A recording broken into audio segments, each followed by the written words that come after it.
Y'all ready to get funky? The most important part of dance is music. So now let us listen to the music and identify the beats. 1, 2, 3. But that was too soft. I wanted to start off today with, there's been a lot of shit happening for me, like a lot. Alright. Well, first of all, I want to say that one of our viewers of this show, Jay, we've talked about before. What's up, Jay? He told me that our show follows a formula of we come in, say how our life is going, and then we either jump onto anime or video games, and then we talk about the one we didn't talk about, and then we maybe talk about politics, and then we talk about the internet and or internet culture, and then it ends. Oh boy, that's scary. I'm like, damn, that's like 80% of the episode. So let's go ahead with the formula and talk about what happened to us since last time. I'll illustrate a formula for the Yeah, I got pulled over yesterday. Oh wow. And the day before that, my car died. What? Now you might be wondering, how did he get pulled over after his car died? I'll get to it. So I was taking my brother to his first day of high school because he started high school on Monday. Right. And after I dropped him off and came back home because I had class later that day, I dropped him off around 9. Not 9. Well, I got home around 9 because I got a little bit of food first, like breakfast. Ooh. And I'm in my garage and I see this like light come up on my car. It says battery. It's like battery charging system. I'm like, I have no idea what that means, so I'm just gonna ask my dad later because he knows about cars and such. Day goes by, I go to class, blah blah blah blah blah. I get a 76 on my calculus exam, usual stuff. Yeah, it's the worst I've done on an exam, but I have the final for that. The final for is for that class on Monday, which coincidentally is the same day I start at UNF. So yeah, it's gonna be something. Osprey swoop. Yeah, such a listen. That sounds so shitty to me. Anyways, I later go out because I have to get gas because I'm on like 10 miles. So I go with my brother to get gas, and I think we were going to get dinner as well. I don't remember.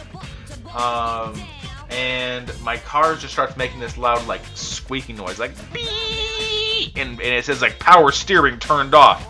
And I have to manually turn like the gears in the car to turn.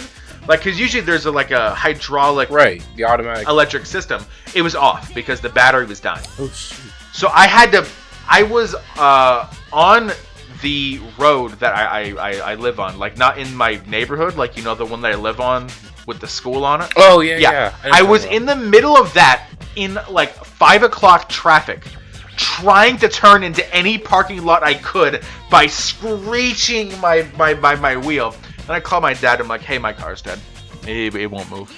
And he's like, what happened? I'm like, I think the battery's dead. He's like, okay, did you turn your car off? I'm like, yeah, so I can save the battery. And he goes, you just killed the car. Wait. So apparently, if your battery is low, don't turn your car off because it'll kill your battery. Oh yeah. Oh god. So he comes and it takes like 20 minutes because my car was made in Europe and it's made in the metric system, so all of his wrenches don't work. So we eventually get all the stuff off of the battery and we take it to a nearby parts shop in my dad's car. And they're like, yeah, your battery's fine. It's just low on charge, but the cells are still good. So he's like, oh shit, that probably means it's the alternator, which is way worse. Because a dead battery costs like, $90. Getting the alternator fixed means hiring a mechanic and then buying the part, which is like $150. So we schedule a thing for a mechanic to come to our house and get it fixed up the next day. So the next day I'm essentially grounded at home because I have no classes and I just have to be like, I can't leave. And then at 2 p.m. He came and fixed everything up and the car worked fine. And my brother, because he's in high school, gets out at 2 p.m. And the mechanic came at 2 p.m.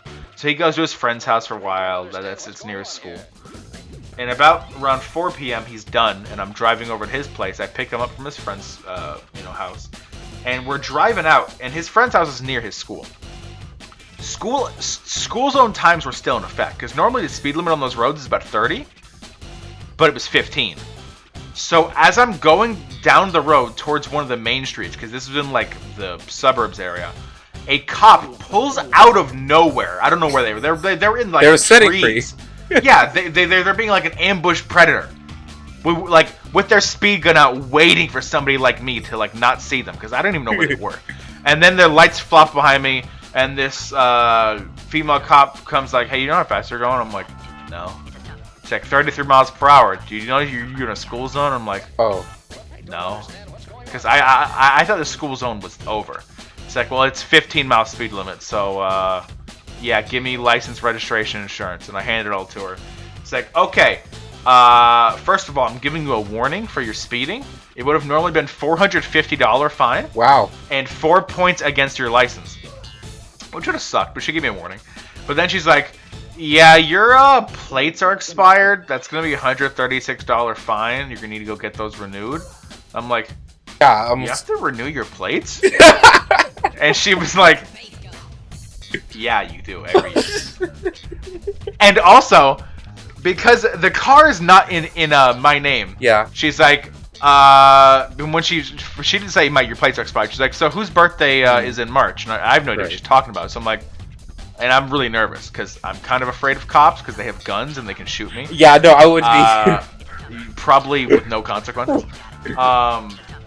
I'm like, I don't know, officer, but I know Caesar died in March, Ides in March and all that. And she just kind of goes, who owns the car? And I'm like, oh, yeah, it's my mom. Yeah, she was born in March. She's like, okay, good, okay. So that happened. And then I got home, and I was afraid if I turned my car off, it would die, but it's fine. So, yeah, all of that really sucked. That's been my past few days. But, hey, because our last episode died, there's a lot more to talk about because I went on a whole cool summer trip. But I'm going to let Yjang talk. Oh, wait, we talked about you moving into your new place on the last one, right? Yeah, also me finishing up my summer semester, which, oh goodness, it's been fun. I'm finally in my new place. I have my own apartment now, and as soon as I moved in, I took a week off from work. And I wish I could just take a week off from class. Well, I couldn't do that. My classes ended the week I finally moved in, and because of that, I was like, I'm never gonna have I never had like a real summer vacation. I just haven't had the time for me to just, not do anything since maybe when I graduated high school. I was about to say, so you didn't have any in like middle school? Like you were out there like, making money at 12? No, I didn't do that. The only time I ever had like a real break was like high school, and then beforehand I used to have breaks all the time. But I was so like, I've been working at Home Depot before, and now I just want to like not do anything. So when I moved in, I just cleaned everything up. Like everything you see now in my room, which listeners can't see, but it was basically a mess. Yeah, like it looks a lot different from the last time I recorded. It looks like he actually lives there instead of just being a place he literally like, just now I have moved into. Decorations. Well, my place looks exactly the same for the past like 5-6 months. It's just where I live. Although this is your cave, man. It's your gaming cave. Essentially, and my room looks. The only thing you can tell about my room, like the differences, is that for about 8 months of the year, I don't use one of those big comforters. I just use a sheet. While for like November till like early March, I use the big comforter. That's the only difference in my room. I keep it a bit longer. Because it's way too hot otherwise. The only reason I've been able to have my comforters now is just because the AC in this place is actually nice, and I have a good flooring. I prefer sleeping cold myself. Dude, I love sleeping cold. Which... Then why are you using a comforter? Because if you get to sleep cold with good AC, that means you get to use the comforter to give you that warm, fuzzy feeling. That's why... You don't want that. You want the, like, nipping at your toes That's like I get warm under that sheet, even if the AC's down. I'm like, I gotta put my toes out. They're too warm. The only thing that's warm whenever it's so cold for me is my hands. That's it. After that, everything else just gets dead cold. So, but no, I'm actually enjoying this place now because I can. This is all my space. I don't have to share anything. I don't have to have another guy sleeping in the corner or talking to like his girlfriend or his family while playing like LOL on his laptop. I can just LOL. League of Legends. It's LOL. Fine, Yeah. fine, lol. But I didn't have to worry about that anymore. Now I can just decorate the place, and I haven't done that in a while. And it was so like, oh yes. Yeah. So I'm having fun. I put some posters. I put like a Pokemon Pokedex entry page on my wall. Some decor with some Japanese fans, and my favorite. Of course, I'm a weeb. Damn it. My level is at a weeb too. Part of his identity. Look, okay. Speaking of anime, we're breaking the levels here. Hey, going for the cycle. I'm going to break the cycle for a little bit. Look, I have an actual phone that keeps track. I mean, I don't have just a phone that keeps track. Yeah, he sent me a picture of this the other day. I have a... I'm like, hey, I haven't watched any anime in like 2 months. What should I watch? He's like, what do you enjoy? I'm like, Evangelion? He's like, okay, I got you, fam. I have a whole list of things I have yet to watch, and things are like... But instead, I watched like nothing. Which I'm not against. I mean, you watched some good stuff that's been coming out recently. I also started watching... here, I'll send you a picture of it. I've been watching this show because I was looking through historical tagged anime. Oh, yeah? And I found this, and I thought it was pretty cool. Right. It's set in like the late 1800s Japan in Hokkaido, which is the most northern island of Japan, inhabited by the Ainu people, who were natives to the Japanese islands. The anime is called Golden Kamui. Yeah? Yeah. Why? Well, did you like translate that like Japanese name at the bottom? Maybe. Or you saw the link I sent you with the name in it. No, I just read it. Oh my god, he can read it. I can read katakana, so I'm a true weeb, man. I actually put some time and effort into it. And it is pretty good. It's basically like a treasure hunt, but, the animation's pretty good, except for the CGI bears. CGI bears look weird. Anything CGI. CGI anything in anime seems That's to pretty be good. rare. I'd give it like a 7.5 out of 10. But I have to talk about this app, man. I gotta talk about this. I will praise it to the very end. Another anime app. Let's go. It's the anime app I told you before, guys. Look, okay? Well, you already said this. I don't care. Right now, the guy added updates where now there's like stats on it where you can check like how much of a weeb are you, and even check like how many hours I dumped into anime. And so far, it says in total of hours, I have 36 full days dedicated to just anime that I've checked in. Okay. That's a month. That's over a month of just anime. Well, over what, like 7 years? Yeah, which is still like not bad, but over this time, I'm proud that this has gotten this far. I'm proud, damn it. Proud. He's proud. Well, listen, I can't talk. Let me get up something. You want to know how many hours I've put into the game Europa Universalis 4 over about 4 years? Guess. Guess. I'm gonna go for 500. 1,696. Jeez. Now, mind you, about 200 hours or 300 hours that is idle.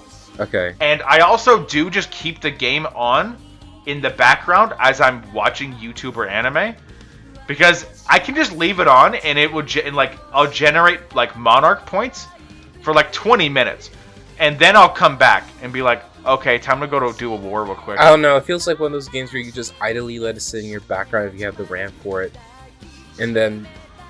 Yeah, that's kind of how I play it of late. It's just like, yep, this is happening. The only thing I've been playing of late has just fulfilling been the cycle. Hey, Persona and Minecraft have been the two things. Yeah, it makes me so happy. It makes me so happy.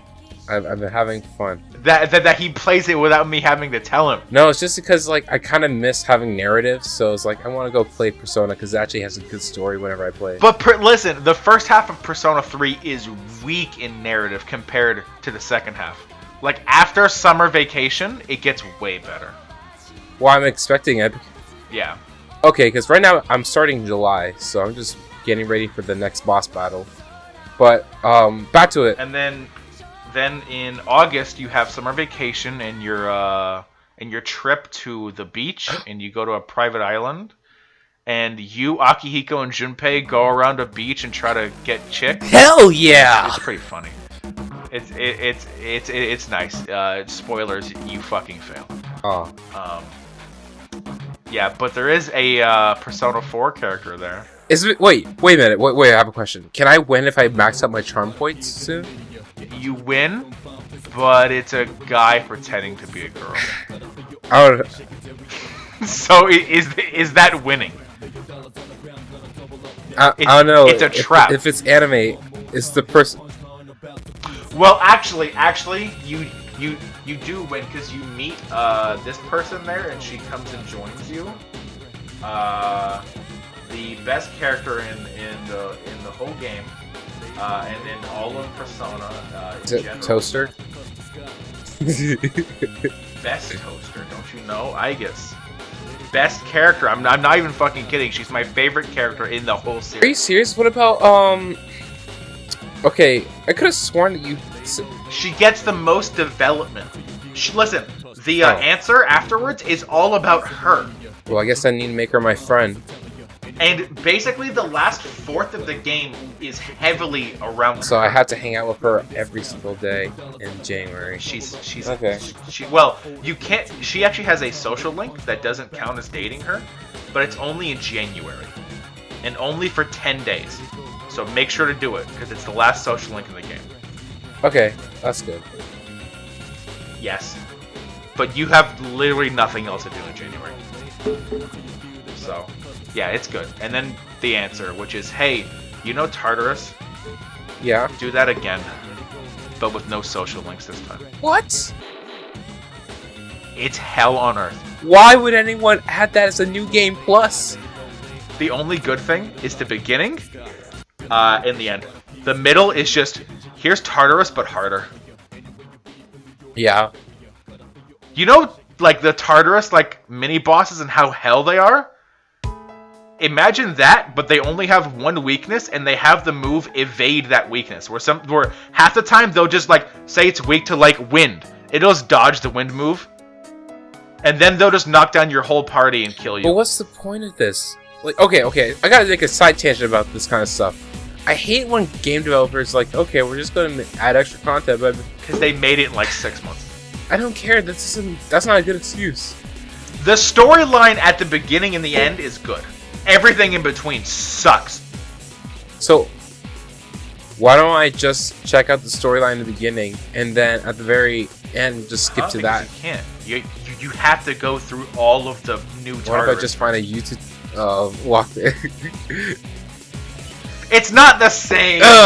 Listen, there is one boss fight, which, do you care about mild spoilers? I'm not going to tell you how this happens. Keep it mild, nothing spicy. You fight your teammates. And it's... Oh, I do that all the time. No. I mean, like, you actually fight each other. They're not charmed. Oh. And it's some of the... It's 3 boss fights in a row. Because they team up. And it's really cool. It's like some of the best... They're really, really hard, but they're really fun. So it's like, oh, I'm up against Yukari and Mitsuru. Better kill Yukari first, because if you kill Mitsuru, she's just gonna res Mitsuru back to full health. Basically. It's like, okay, Operation kill Yukari as fast as possible. That's terrible. And hope she doesn't heal herself back up to full. Revives. So, yes. I fought all of them, like at least 4 times each. And that one was the worst, because first time I go in, I kill Mitsuru first, because she deals the most damage. And then Yukari's like, weak. Oh, okay. Samarikarum. She's back up at full 100% HP. And No, that one. Half my SP's gone. well, time to just close out the system and restart the game back at my last save. There's no point continuing that fight. I'm dead already. But yeah, it's there's your bi-monthly Persona tangent. Go listen. Go play it. Go play 3, 4, 5, 1, 2 if you want. I don't care. Just play them. If you pirate them, then I don't know. Just listen. Yeah, like buy the soundtrack. Buy the soundtrack. That's it. Yeah, or buy some merch, but they don't have much merch out. Or buy the spin-off games. Yeah. Like, although if I had to recommend one, Q2? Arena is a good fighting game. Q1 is better than Q2 in my opinion. And if you're a rhythm game person, the dancing games are apparently pretty good rhythm games. I have them, but I'm not good at those, so I wouldn't know. Well, we're talking about my room, and then we're talking beforehand. Yeah. My trip. So, which one do you want to talk about? You want to talk about your room, or do you want me to talk about my trip? One more thing about vacation. So, cool thing was, after I had nothing else to do, I just sleep, eat, watch anime, repeat. Oh, God. Takes me back to when I was in middle school. That was really the thing that was like, I also got to go to the gym and swim, and it was just so nice seeing everyone like do things, and I could just sit here and do nothing. I think that covers most of it. Also, I've been cooking, so. Oh, what have you been cooking? Teriyaki, tikka masala chicken with rice, salad, spaghetti. What else? What kind of spaghetti? Really just simple spaghetti with 3 cheese, Prego. Oh, you know what? Speaking of Prego, this is actually important, alright? Oh, let me turn my phone on. This is actually important. I can't stress this enough. So, I was going to my old place to collect some of my stuff from my old apartment. And I was doing that. My roommate was like, hey, I have all this stuff that the other roommates left behind. Why don't you come and pick up anything that you want? So I did that, and as I was going around, I had like maybe 6 bags full of stuff. Some of it was heavy, some of it was light, some of it was just food. And as I was coming down, one of the bags ripped.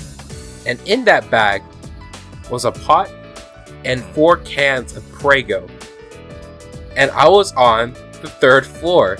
So as I was walking down the stairs, it rips through my bag, and as you can see, a rain full of Prego break and shatter glass down through the staircase as it drips below.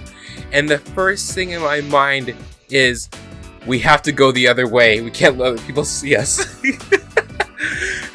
My first instinct would have been, I need to get the fuck out of here right now. Yeah. And I hope they don't have cameras. No, no cameras, luckily. So we went through the back exit that has our staircase, and we slowly but surely, after like 5 minutes of trying to lug everything into my apartment, walked into my new place, opened the door, and just junked that stuff in.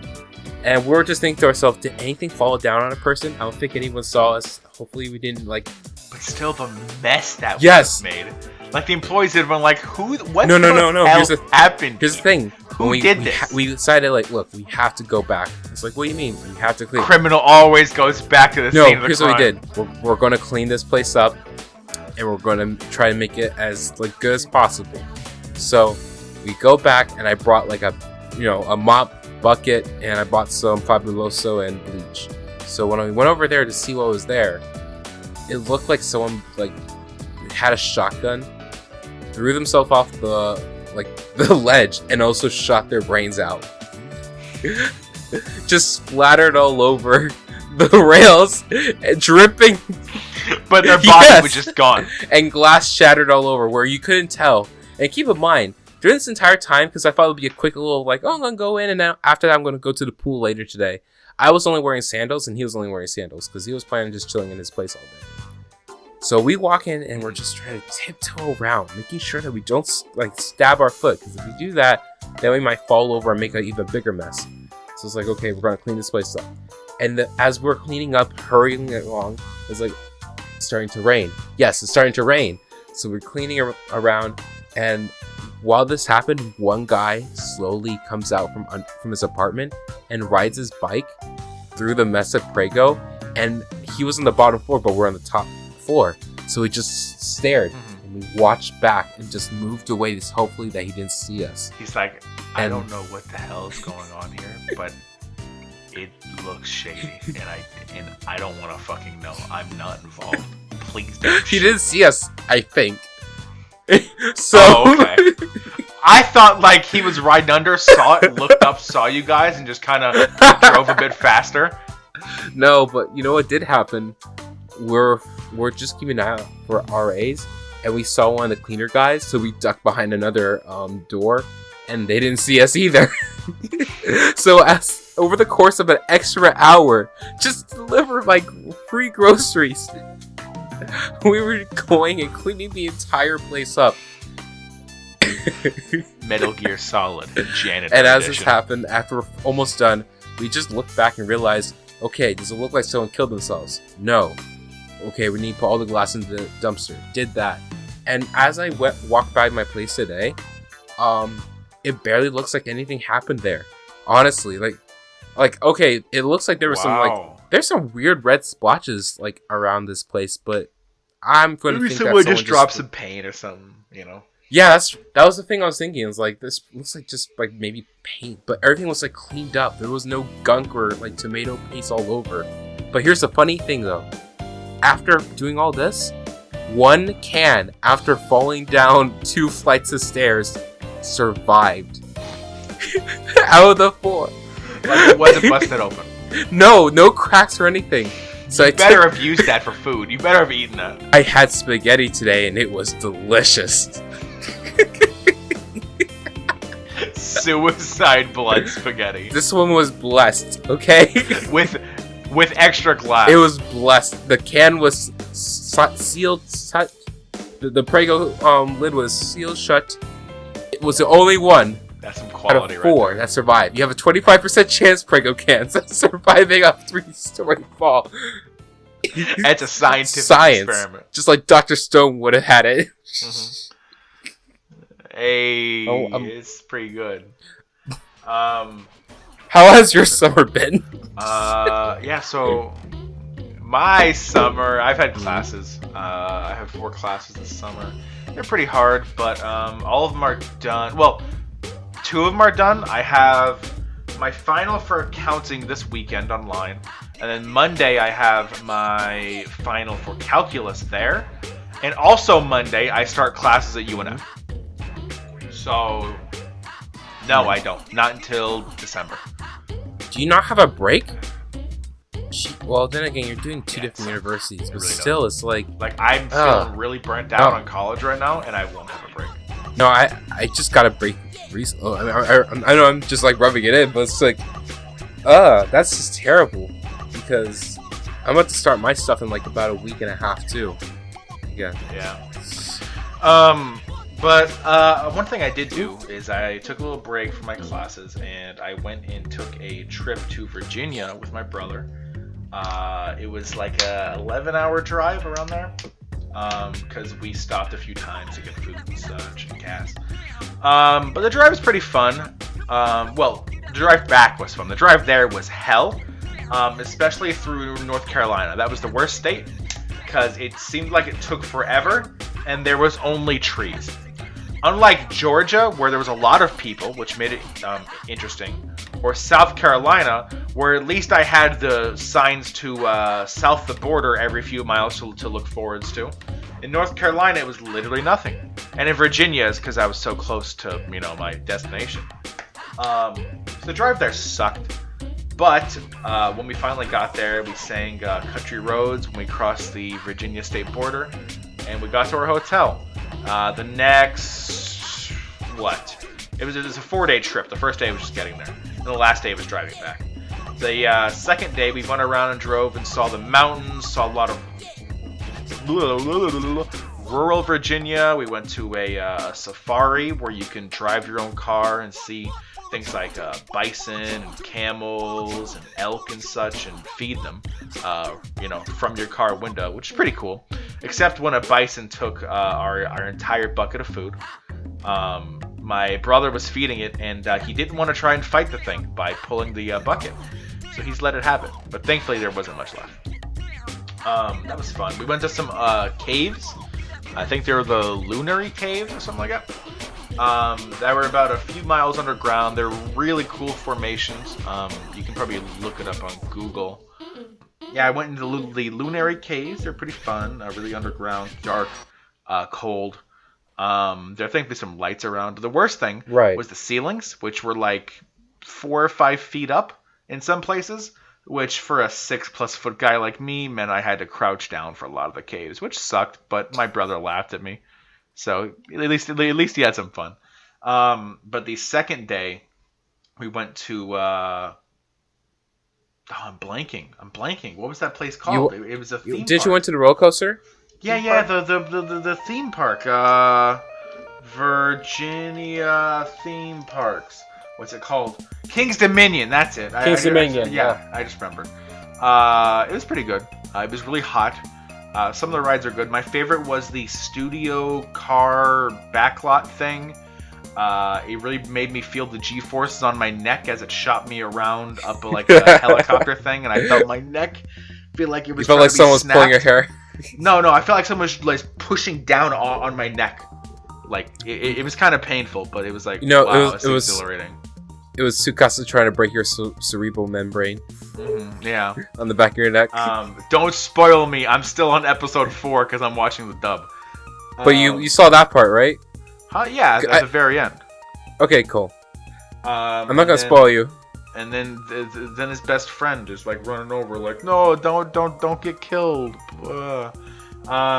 The way he survives is ingenious, honestly. But anyway. He just removes his brain from his body for a while. Easy. Simple. Like, it's not so... The best thing is, I could say that Dr. Stone survives, because, like, how can you have Dr. Stone at the anime if he dies in episode 4? That would gain mad, like, respect points to me. It's like, holy shit, they fucking killed off their main character in episode 4. That's some balls. Just like Gurren Lagann. Yeah.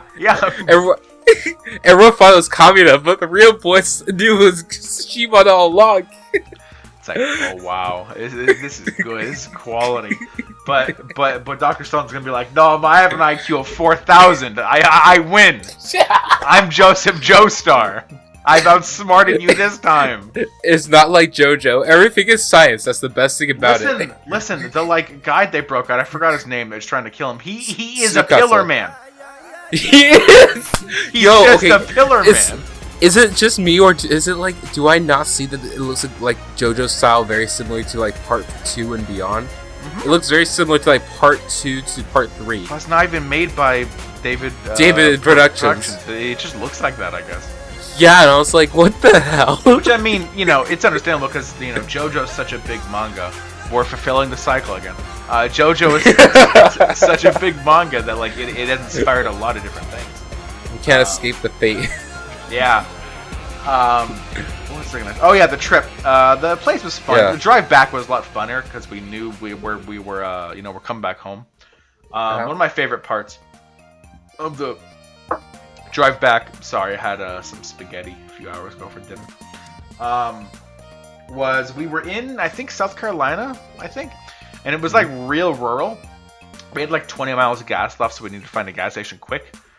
We saw an exit for one like a mile ahead, and we took it. And then we're just in the middle of nowhere. Quick, like there's farms around us, but every building is like a few miles apart. We find the gas station. It looks like it's about from the 50s. And it doesn't take cards. You have to go inside to pay. And the gas would flick, like the little black and white things that would flick the numbers. And I go inside and pay, and the guy looks younger than me. He looks like 16, but he looks like he's either like having the best day of his life or he's like on crack, one or the other. But he looks really happy. He looks really happy and really like up, like you can see in his eyes. And he's like, I'm like, hey, can I get gas? He's like, yeah, just go fill up and come back in and pay later. And I'm thinking, that's a terrible idea. Why would you let me do this? So I go and fill up my gas tank and come in and pay because, he might shoot me. Total sap. I could just see it, like, I could honestly see him just having, like, a shotgun behind the desk. And if I start driving off, he's going to run out and shoot at my car. Okay, but even then, it's like, Oh, you're gonna shoot his car. You know, maybe he had a sniper rifle. Yeah. Navy He's SEAL. just like yeah. ex-Navy SEAL. Yeah. What's it called? So I pay him and we leave, but it was pretty cool seeing such an old gas station. But the best part was seeing the "Welcome to Florida" sign because I knew it was almost over. Because we've been in that car for a long time. Because even when we got to Virginia, we still had to drive around to all the places, because public transit doesn't exist in America, unfortunately. And you have the Greyhound. Yeah, but does that take me to the rural mountains of Virginia? No. And it takes longer, and it's just not as good. But speaking of that, we call our trip the bruh trip. Because we're brothers, and because the bruh sound effect is funny. I'm even going to put it in right now when I go, bruh. So we decided, eventually we want to go to a bunch of different places. Like next year, we want to go in winter because he's never seen snow before. Oh, that's true. And we wanted to go up to New York City is where we wanted to go. So that's a much longer drive, but it should be fun. Or you could take a flight. Well, I think the drive would be more interesting. Yeah, maybe. I don't know. We'll see. Or a plane ride one. But we were looking at different countries we wanted to go to. Like I wanted to go to Egypt. He wanted to go to Japan because he's an anime fan, I guess. I don't know. And we were looking like, do they have public transit? And they do. What, in Asia? Only between the major cities. Okay. Wow. But in Japan, it's like everywhere. Oh. Well, of course, it's beautiful. And I'm like, okay, what's the time between like Kyoto and Tokyo to drive? It's like, oh yeah, it's like 5 or 6 hours. I'm like, okay. What about by train? It's like, yeah, it's 3 hours. I'm like, what? Excuse me? Efficient public transportation? Are you shitting me? This can't be real. That's how desperate I'm and sad it actually is. listening to some music right now, and Yeah. the picture is exactly how I felt when that happened. I'll probably include the music. Screen share, man. Yeah. I'll include the music that goes with it in the background.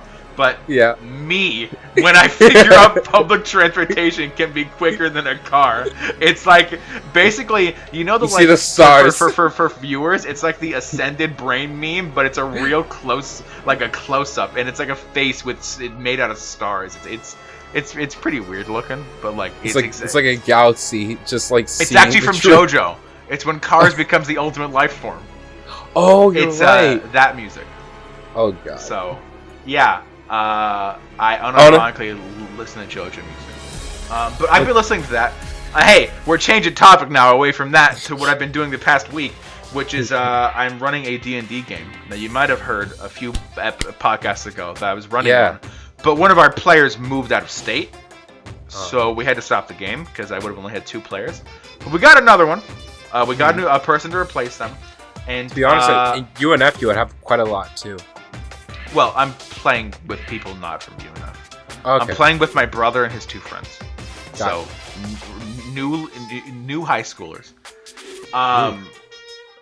Because his 2 friends, the 2 friends are going to different schools, and I want them to stay in touch because they're good friends and all. So I'm like, okay, I'll create a space for them to, meet up every Saturday or like every other Saturday to play D&D. But it's set in the 3rd intermediate period of Egypt, around 800 BC. High Kingdom? That's not a period. I mean, not High Kingdom, the New Kingdom.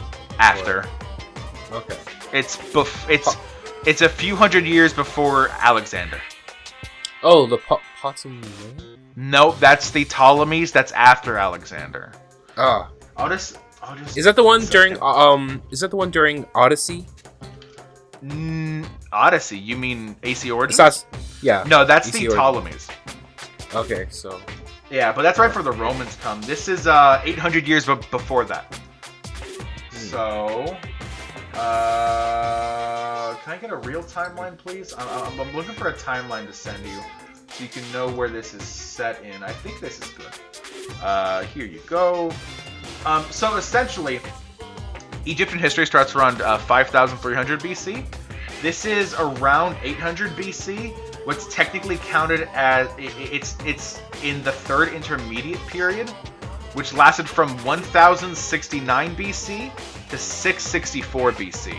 After that came the Late Period, which is a period that's basically just decline until they're conquered by the Persians, and then they're conquered by Alexander, and then they're ruled over by Greeks until they're conquered by Romans.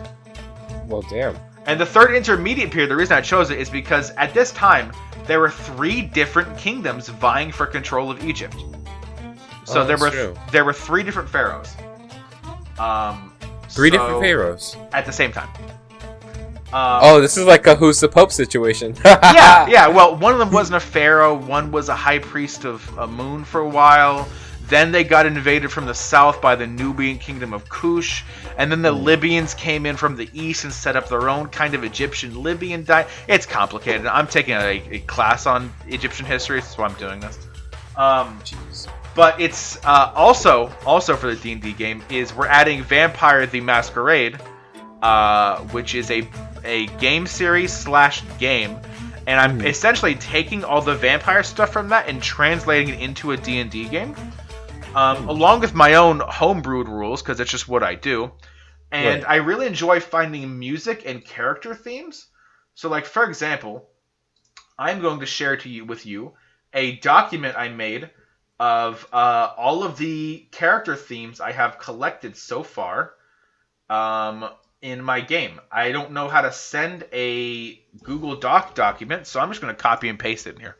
The link? No, just all the text. Oh, okay. Yeah. So here it's over the character limit.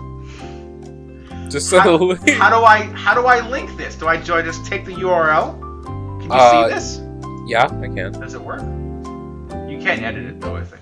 You need permission. Oh, it requests access. How do I give you access? Or you can just send one, like, a shareable link. Oh, share. Okay. Get shareable link. Yep. Anyone can view. Link copied to your clipboard. Okay, there we go. There you go. Cool. There you go. Now I can see it. Yeah. Oh, look at that. So you can see the amount of music I put on here, and for different endings, and like each character is gonna have like 2 or 3 different endings to their own personalized side quest storylines, and you can organize it by the character names at the top. So like the first one is Saeed Dam. It's one of the characters. He's a Bedouin hunter. Those are the words for, I think, blood and hunter in Arabic. Because I just wanted to choose a name. So there's like his 4 themes. There's his frenzy, because when a vampire gets low on blood, they go into a frenzy. And then there's his 2 endings. Like for him, there's the order ending and the chaos ending for his character. Then there's his rival, which is a were hyena. Then there's the next character, Deshret / a Peppy. A Peppy, yeah. Which is like a split personality person. So that's the 2 personalities. I like it. That's my brother. He's playing him. He has Deshret, the original personality, is the 4 themes. And then a Peppy is his frenzy theme, because that personality only comes out when the initial one is either low on blood or dying. So a Peppy is like, what is he? Like the wild one? Yeah, well, Deshret's more of like a carefree, sort of like regular guy. He's like 20, he's just like, trying to live life. A Peppy's like this super serious guy who wants to attain as much power as possible and kill anyone. This is un altra persona. He based it on Diavolo from JoJo, who has a split personality. Oh, really? Oh, he's interesting. Yeah, the main villain has 2 personalities. One which is kind of just like this simple guy, and the other one which is this cold, calculating mob boss who kills people. So, and then if you notice, his rival is based on someone else from JoJo. Here's their second theme. You might recognize their face. Oh, wow. I wonder if I recognize their face. It's like I've seen them before. It's like they're the protagonists of JoJo Part 5. Yeah. What's it called? So his is heavily inspired by JoJo. But the third one, this is our new player. I really enjoyed making her themes. because essentially, if you want to know what her character storyline is going to be like, mix Devil May Cry Baby, Devil May Cry, and Hellsing are going to be what her storyline is going to be like. Ooh, that's actually kind of interesting. I've really enjoyed what I've written for her so far. So I listen. I hope she does too, because her themes are really good too. Her name is Selma Botros. Her character name. And then I have the main rival, who I have not, like the main enemy, who I haven't named yet, but he has a lot of themes because I just enjoy those. And at the end is the endings, and I have 3. I have the dawn ending, the dusk and midnight ending, and the time ending. And and my brother knows about these endings, but only the names and the 2 songs I chose for each. And the songs, the first one, like for Dawn, the first one's called Tear. I think it's called Tear of the Moon. Moon's Tears, that's what it's called. The first song is supposed to be like what's happening during the ending, and the second one is after. So if you listen to those, but there's a lot of music here. It took me like 2 hours to make this, because I really tried to think about the characters, where I want them to go. Because I think really creative. Music is a really integral part of my creative process. Yeah. So like I made this so when I'm writing these for these characters, I can listen to the music and try to understand their character even more. Well, this makes sense even more because like you can trace the kind of feeling the character would have to the music. Yeah, and like when I be the game master, I use my laptop, so I can just with this file here, I can just open up the song that I want at that moment. So say like it's a big moment for Saeed Dam, and say I want to play his second theme, so I can just click on it, open it, and it'll play. And his second theme is Okuyasu's theme from JoJo Part 4. Ooh. And it's my favorite theme. My second favorite theme in JoJo Part 4. My first is Kira's, because his themes are really good. But yeah, all the music there is really good. It's essentially just like a bunch of stuff I like. I can't wait to eventually play a D&D game with you, because I love the level of detail you just have for like this is a document just for the themes. We haven't even gotten to the world building yet. Oh yeah, I've written like the first town, and it's already about 10 pages. Jeez. And I haven't even made the side quests yet. That's just the main quest. So yeah, my games are long as fuck, but they're really good. At least I think so, and what my players tell me. The only complaint I've gotten is that the first 2 paragraphs of of this one were a bit edgy. Because I tried to make it a vampire who's still trying to come to grips with being a vampire and not being human anymore. Right. So I made it a bit like forlorn, but my brother thought it was edgy. So, but he's a freshman. He doesn't get adult writing. I mean, you're the one who loves melancholy, so I do. Listen, it's so hard not to make this story way more depressing than it already is. But yeah, like I was thinking we could play. Because I don't want to start a game and then you leave. Like, when you're done with college in, like, a year and you finally come back to town... Honestly, we can just play a game. There will be a month where I will take just an entire month off of college. I'm saving up for that. So that way I can just, like, okay, I don't have to worry about rent for a month. I'm going to go somewhere else. Bye. Okay, well, yeah, well, we can do, like, 4 games then. And, well, that'd be a fucking fast game for me. Because we've done 1 game so far for this, but for the last one we were 3 games in, and they were each like 3 hours, and we had only completed the first dungeon. We're midway through the second out of like 15. I have a question. Have you heard of a thing called Critical Role for the listeners? If you know, I have heard of it. I've never watched it, but I've heard of it. I would highly recommend it for a person like you. Why is that? Because they take seasons. Okay, not seasons, but I'll tell you this: there's seasons. Every episode is like 3 hours long, or 3 to 4 hours long, of just audio listening to them do world building. And if you want to see the video, you can on YouTube. But they have seasons of campaigns that they have had with. But here's the thing: I think Phoenix Wright. You know Phoenix Wright, Ace Attorney. Yeah, I've played the game. Well, he's one of the voices of Critical Role. Yeah, and I know Matt Mercer's there, who's a very prolific voice actor as well. Yeah, so I think he hosts it. I think, I don't know. imagine a lot of your Funimation dub houses and game like voices. They're all your D&D characters playing the game in a podcast. It's really good. I would recommend it. The only reason I didn't get into it is because it was so long that I couldn't even...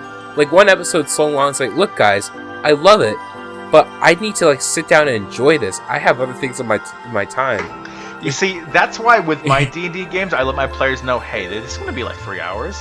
Yeah. Let me know if you have time. Like, after our last session, last Saturday, I'm like, so guys, I'd like to do this every Saturday if possible, but let me know like 3 days in advance if you can do it, because I need to get ready. Like, I need to write the next stuff and then get ready for everyone. Where the hell did I put them?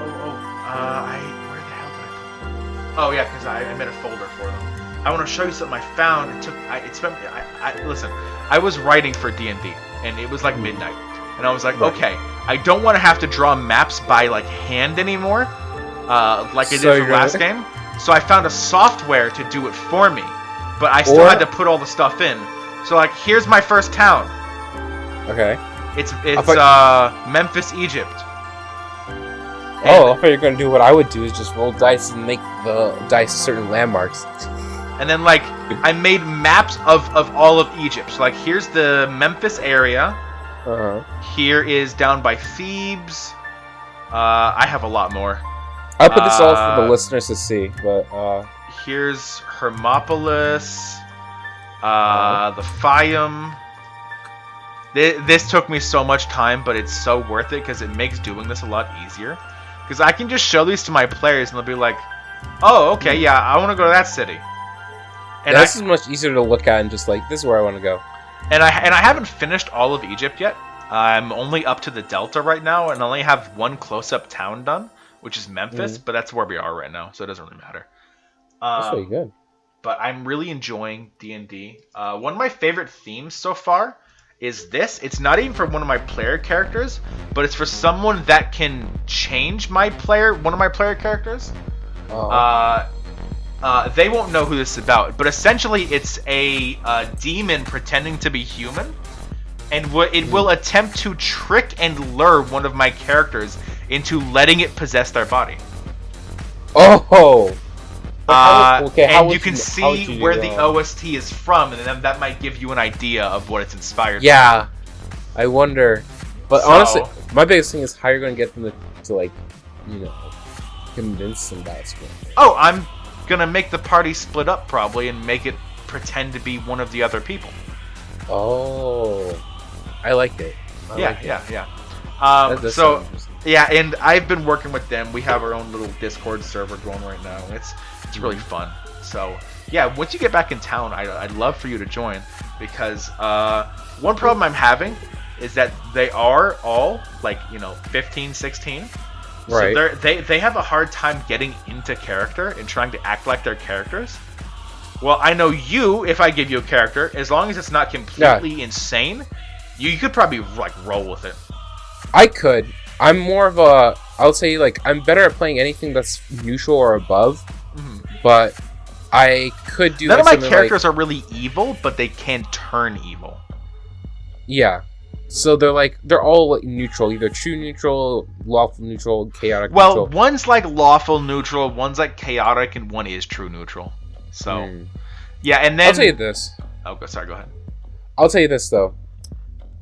In my opinion, I think chaotic neutral are the most dangerous people to be in a party with. Yes, they definitely are.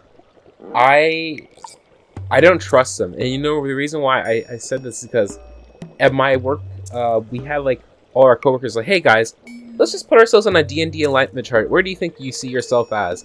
And a third of my, not a third, just a fifth of my coworkers said, yeah, chaotic neutral, or they're like in the neutral category.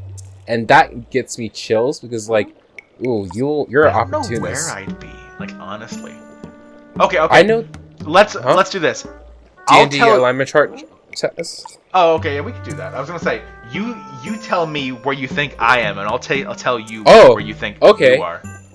Chaotic good. that's where I would have put myself. I'm like, am I really that good? Like, I don't know. You put yourself above. You don't put yourself above other people as much as you like to think.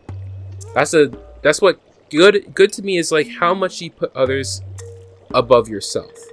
And chaotic evil is how much you put yourself above others. I'd see you. I don't know why, but I see you as more lawful than me, honestly. I am. So probably neutral good. I've gotten to. I'm either neutral good most of the time, lawful good, or when I'm feeling like really feisty, sometimes I'm just chaotic good. But I rarely ever dip into neutral, and the reason is because I just have like my inner moral compass tells me I can't do certain things. It really depends on the stuff.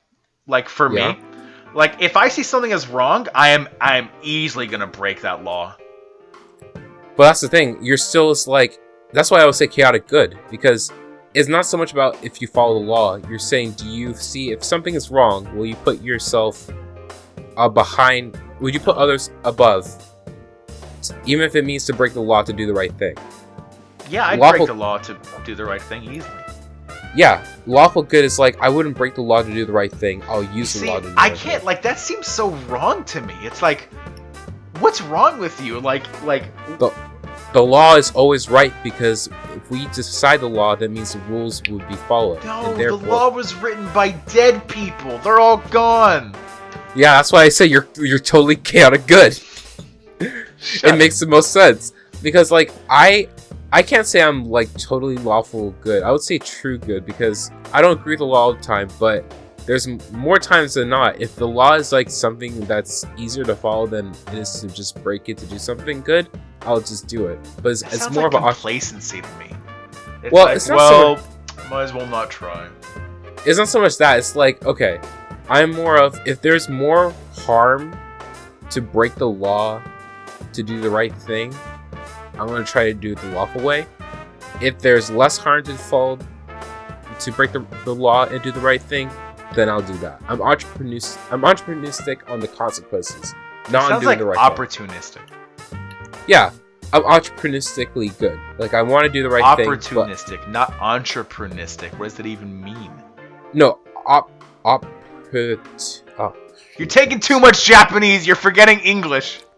And Spanish. Okay, speaking of which, another tangent. Let's go. Okay, so this whole summer that I was in, that I'm now had the luxury of taking a break from for 3 weeks, was bastard.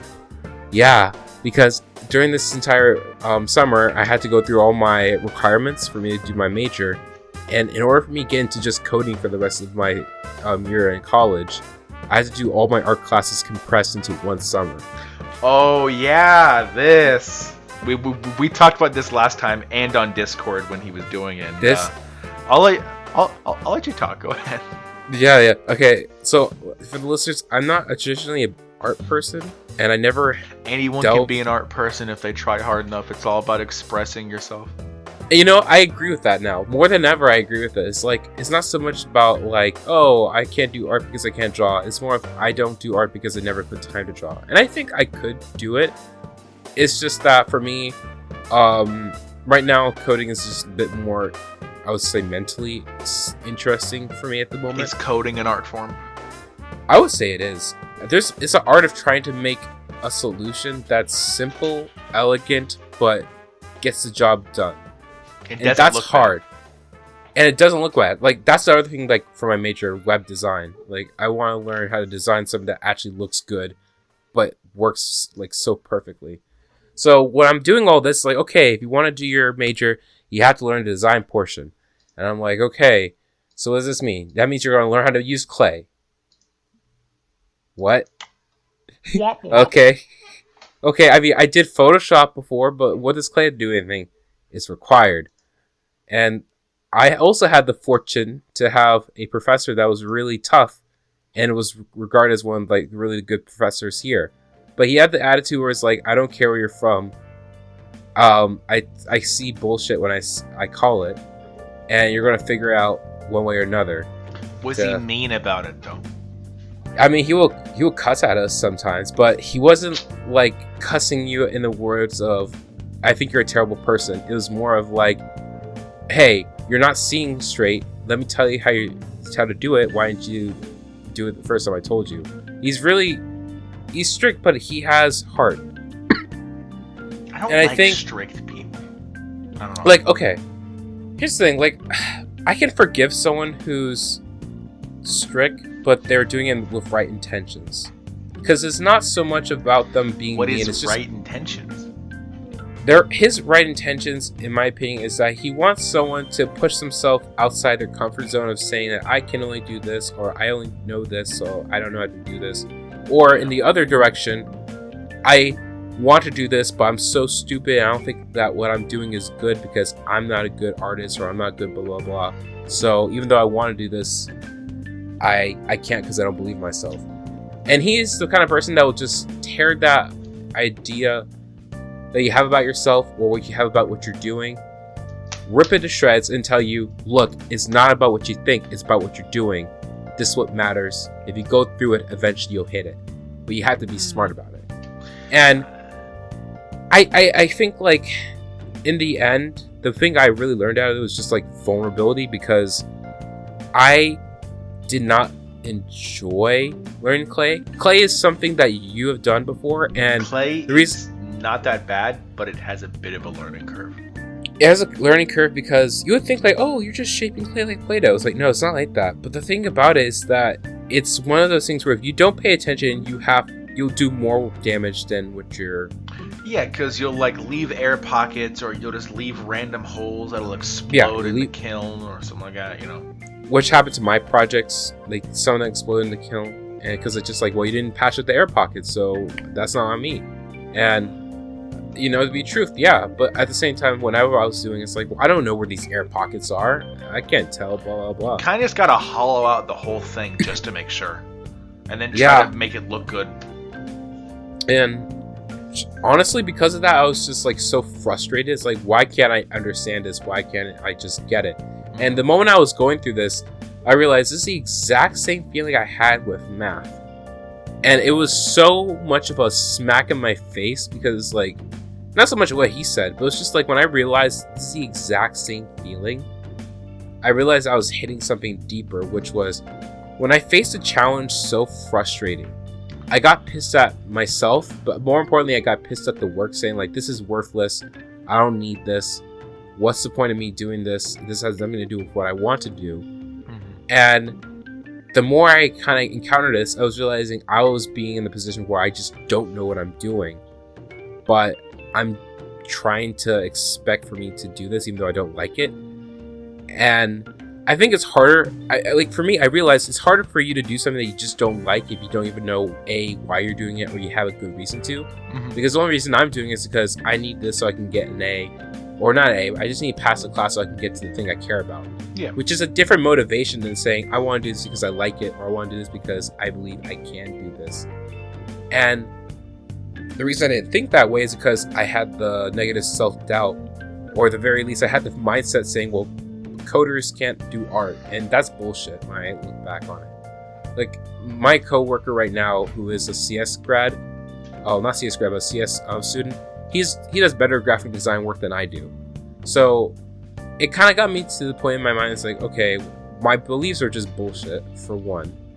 But it has something to do with me, A, like, I'm here, I wanted to do the bare minimum because I didn't see value in the work I was doing. And because of that, I got the results of doing the bare minimum. And even when I try to put more effort into it, there was moments where I'm like, wow, I'm actually proud of this. But I also get frustrated when it doesn't go well. And when it doesn't go well, even when I put all that effort, it's like, well, what was the fucking point?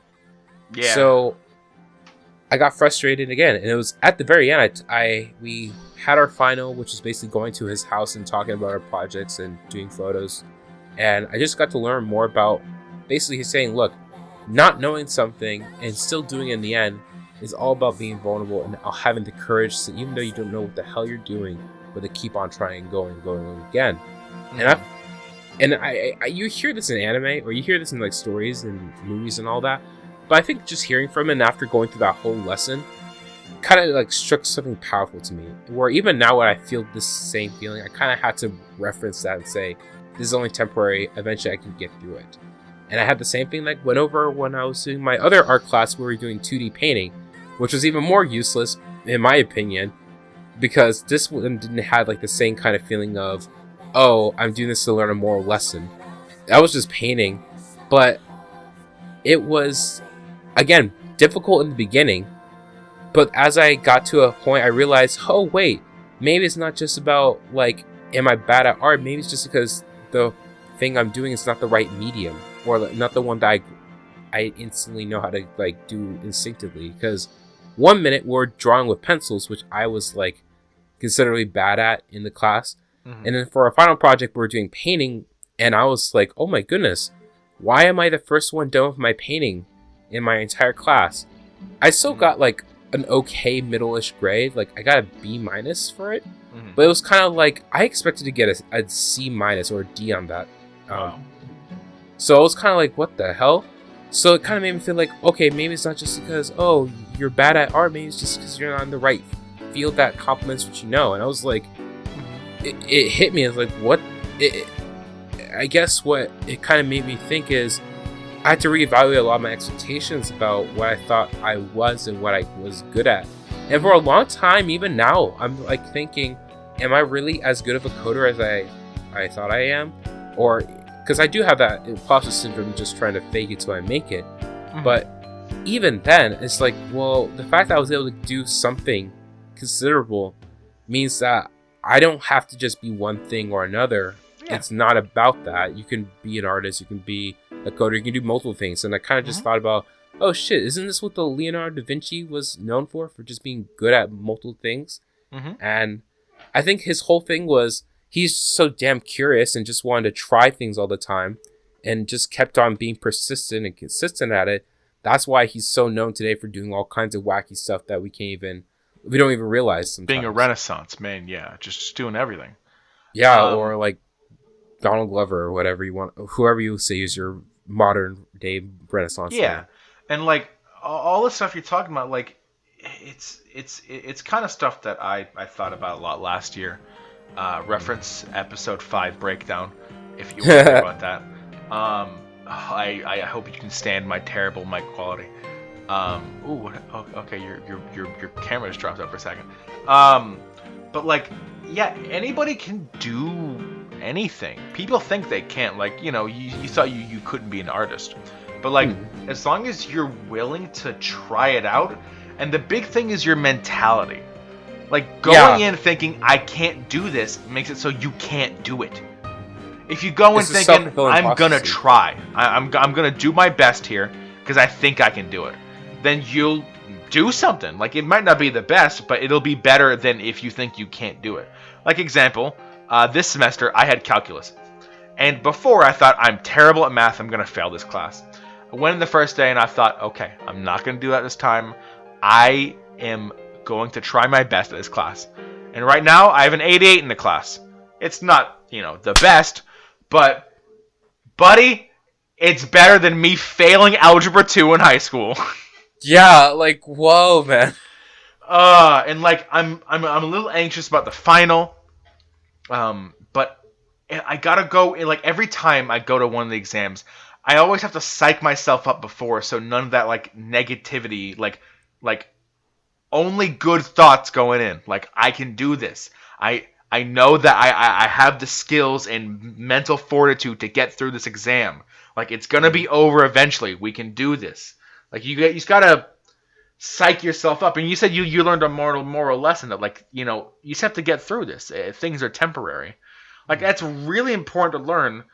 I don't know who maybe I started with myself, but when I was like 12 and I was in a really big depressive rut for like a few years, one of the things that really kept me going and a little darker when I was like 15, kept me from ending everything, was the thought that the sun will rise tomorrow, that time will go on, that this will all move on, that eventually I'll move on from this.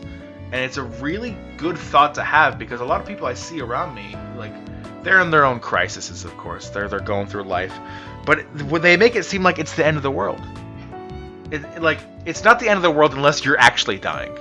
In which case, yeah, worry. It's pretty bad. Yeah. But like, you got bills to pay. It's not the end of the world. Even if things fall through, you're still gonna be alive, and that's what matters. You can still bound back from anything. You can still do anything as a person, as long as you go with the right mindset and you try. Yeah.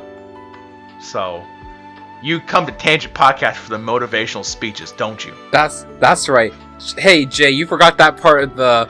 Yeah, of you the forgot cycle. that part of the cycle where we tell motivational shit and we talk about our depression. That's part of the cycle. You forgot that part of the anime cycle where Persona jumps in and teaches us a moral lesson? Well, here we are. We're doing The Persona it for series you. has great moral lessons. Go play it. Persona 3 is all about death and overcoming death and facing your own morality. Persona 4 is about facing the darker sides of yourself and learning to love and accept yourself. Persona 5 is about facing society, because we live in a fucking society, and learning to not be held down by its assumptions and roles it places upon you from birth. Go play guys. Persona series. Yeah. And then go watch JoJo. And then, yeah. Just so that way there's a balance. Like everything I like. Wow, this is so inspirational. I'm gonna watch JoJo now. The most inspirational quote from JoJo: "I am going to build Polnareff land." That's so fucking inspirational. He had a dream that he was gonna open up his own theme park. Inspirational. Hey, he's alive though, so he has a chance. Yep. What's it called? Hey, do you want to switch topics? Yeah, sure. I forgot what. Do you want to talk about the shootings that have been happening in gun control? Wow, guys, exactly what you came for. Politics. Woo. Okay, sure. I've just been wanting to talk about it with someone because my brother isn't knowledgeable enough, and God forbid I talk to my parents because they'll just spew Fox News at me, and I don't want to have to deal with that. So, also, fuck cable media. They indoctrinate people. All of them. I'm gonna even call out Netflix on this because, okay, you know what I thought about? This not something to do with the shootings, but I was watching what was it called? Patriot Act by Hassan Minhaj. It's one of the late night show hosts, and it kind of got me thinking. I wonder why did I stop watching John Oliver and I stopped watching the Colbert Report and all these people, and then it hit me when I was like, well, at least web shows don't have this problem. They're just honest people. And I'm watching the Netflix produced show, and they're talking about video games and shootings. And I was like, okay, well, maybe it's going to be about video games, how they're not. And it wasn't. It wasn't about how video games cause violence. It was more about video game developers don't get paid enough or they need to unionize. But the thing is, they do. But the thing about this, though, is that they were talking about, the video game's so interesting. Look at Felix. You can have someone saying Heil Hitler and, say the N-word, and people still love him.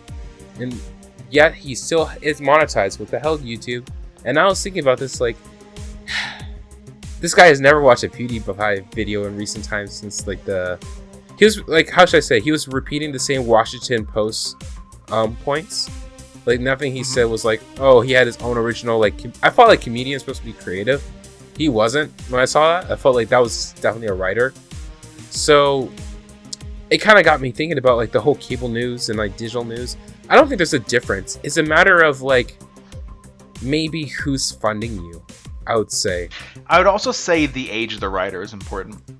Yeah, I would say that too. Younger writers usually know more about the internet and things happening here compared to older writers.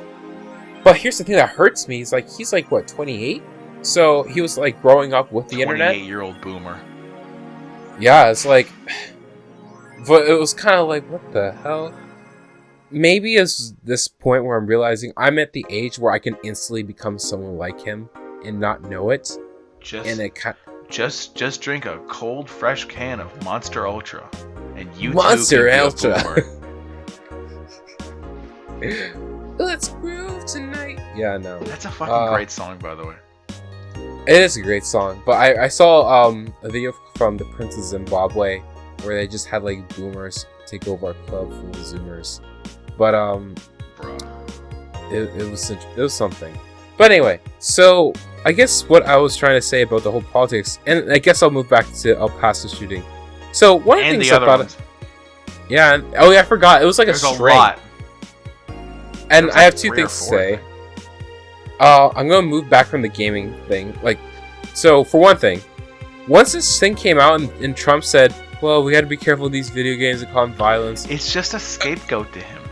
yeah. But the thing was so like, part of me was kind of like, "Wow, I wonder how the MAGA bros that are NEETs feel about this." Eating it up. Yeah, I was kind of like, "Damn, that gotta hurt." And then I was going on like anime memes, and everyone's like pissed off. Like, even now, still, about video games cause violence memes all over. I'm like, shit. Damn it. Some of the MAGA bros are really kind of pissed at this a little bit. And I guess I had to be like, so it feels like the new heavy metal will cause the devil in you to rise up or whatever kind of thing. And I was just got so annoying. And now I'm just, I'm really more afraid of game developers and also the game industry, because now it's like, well, now we need to put more restrictions so that way kids don't shoot people. Blah, blah, blah. It's like, no, it isn't. This is a bigger issue than that. Hey, Australia's already doing that. They have a game board that'll ban games they find too offensive to be in Australia. Here's the one thing I will say. Oh, sorry. There are games like Hatred. Hatred's a good one to describe. That I would say, not that they need regulation, but there are some games where it's like, okay, this has no, I can't see a lot of good things coming out of this game. Like, it just seems to just be not even revenge, just more of like, what's the kind of feeling where you just want to hurt people? Because that's what I just saw in the video game Hatred. Bloodlust? Not even bloodlust, just like seeing people in pain. It's like sadistic. It was kind of sadistic. Yeah. So there are some games, and I think that what people do recognize is that games affect people because media affects people. I listen to music, I get riled up because it's riling up music. I play games like Animal Crossing and they make me feel calm because it's a very calming game. Animal Crossing causes violence. Yo, I saw so many games. I saw so many memes about like, yeah, I just finished fishing right now. I feel like shooting up a school right. Or actually, there's a good one about Minecraft. Minecraft. Video games, violence. But go on, talk while I find this. So, I didn't know we were back in the 90s when the video games caused violence stuff was still around. I didn't know we traveled back 2 decades, but, that's just how things are. It's the new scapegoat, People don't want to talk about real issues like, I don't know, guns, the mental health system in America, racism, etc., that might have caused these shootings.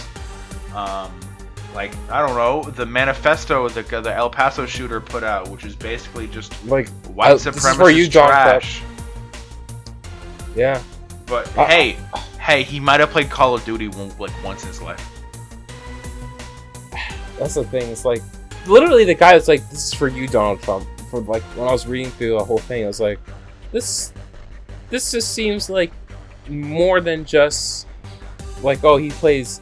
He has a gun collection or whatever. It's just more about there are people in the world that want to cause harm to other people, and for one reason or another. And because of that, whenever you have like either leaders or people in power that either tolerate it or even promote it, whether they're media people, governments, companies, you're just having a system where you're inviting violence to the table. It's like when WhatsApp was used to allow more leaders online anonymously to rile up people for violence. It's like, what we're going to do? Oh, social networking causes violence. Maybe we should ban Facebook. I mean, some people are actually making that argument, but whatever. It's just kind of dumb. Like, if they're going to say anything, just say digital media or media in general causes people to act out or affects people. But I will say that I'm kind of tired of listening to these points from like the 90s being revisited again. And it kind of makes me feel a bit depressed because, I was assuming that we kind of grew out of this kind of petty, excuse. But, whatever. Can't say much. Did you know the El Paso shooter will not be charged with terrorism? I'm sorry, what? He won't be charged with what? Terrorism. He's not being charged with terrorism. Here you go. Here's an article. How? I don't fucking know. I'm checking the article now. How? The shooter won't be charged as a domestic terrorist. How is he not a domestic terrorist? What do you have to be a domestic terrorist? Brown? Probably, yeah. Or Muslim. Or Muslim. It's like, he literally went into a store, shot up people in a Walmart. How is that not terrorism? Maybe if he had a plane, that would have done the job.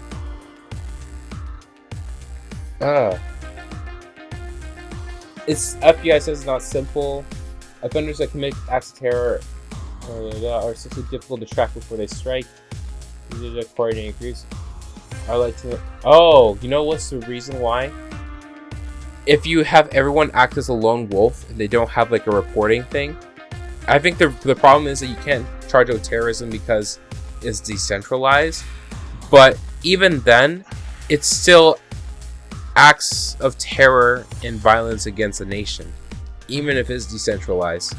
And people are criticizing the FBI for this, saying that they're okay with white supremacists doing shootings and they won't get charged for terror. But if a Muslim does a shooting, then they get charged for terror. Yeah. I think both should be charged with terror, honestly. But he said, quote, that they don't investigate ideology, no matter how repugnant. Well, that's not true. That seems like bullshit to me. Well, that's not true, because they even have a department of... The DOJ is trying to, target groups that have, some kind of ideology. That's our whole thing. Why wouldn't they? That just seems like a big old bullshit. The whole, oh no, the guy committed suicide in his cell thing that happened earlier. Oh, yeah, Jeffrey Epstein. Which I didn't even care. Definitely committed suicide, guys. I didn't even care about the person until he died. Until he died. Yeah, I saw the news headline, Jeffrey Epstein arrested for pedophilia. I'm like, who? But, good, he's behind bars, the sick fuck. And then I'm saw Jeffrey Epstein dies in prison by suicide. I'm like, how do you die in prison by suicide if you're that big, of a target on the news? Yeah. And looking through it, it's like, what the fuck is this? Listen, if you're gonna assassinate him, at least do a better job than this. Yeah. This is sloppy. Agent 47 would have gotten a C rank on his mission for this shit. Oh wait, I gotta go to starter packs because they had this amazing thing that I saw. That was so great. Yeah, but apparently people are saying they did it because he would have exposed a bunch of secrets of some powerful people like pedophilia or crime rings and such. Which bull. Look, in my opinion, well, then again, I guess my biggest question is this: if he did kill himself, or if whoever wanted to kill him. I'm trying to figure out, was it the guards or was it someone that they wanted to actually murder him? I've also heard theories that they knew he was suicidal and just, left for a little while and turned off the cameras. Yeah. So they just let him do it. But it could have, if it's an assassination, it probably would have been one of the guards. Just bribe them and make them just, take him out. Sure. Well, I don't think it was more of taking them out. It's more of okay, we're just going to have this. Here's the razor. Here's the shiv. Here's a knife. Actually, here's the cyanide pill. I'm not saying you have to swallow it, but we're going to go and turn off the lights and the cameras. Bye-bye. You have 2 minutes. Yeah, 2 minutes. But honestly, when I'm looking at this, it's kind of I feel like either someone wanted to kill him, but like there was a hit, the guards wanted to kill him, or he actually committed suicide. But I just see it more as a murder that someone wanted on him. I just don't know why now. Well, because he was arrested like a few weeks ago, I think, or like a month ago.